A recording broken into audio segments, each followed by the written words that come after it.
ఏపీలోని చిత్తూరు జిల్లా నగరిలో సంక్రాంతి పండుగను గ్రాండ్ గా జరుపుకున్నారు సినీ నటి వైసీపీ ఎమ్మెల్యే రోజా. కుటుంబ సభ్యులతో కలిసి భోగి వేడుకల్లో పాల్గొన్నారు. సొంత ఊరిలో పండుగను సెలబ్రేట్ చేసుకోవడం సంతోషంగా ఉందన్నారు రోజా.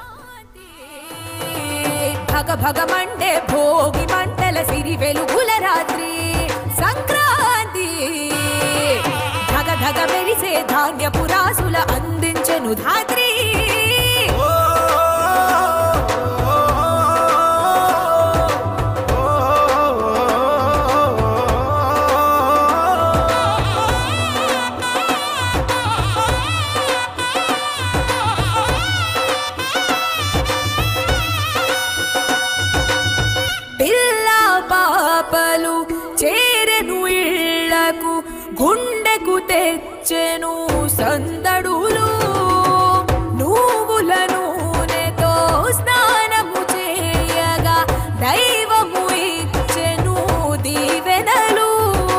కోడి పందెముల సరదాలు ఎట్ల పరుగుల తిరణాలు గుండెలు అయ్యేను స్వర్గాలు.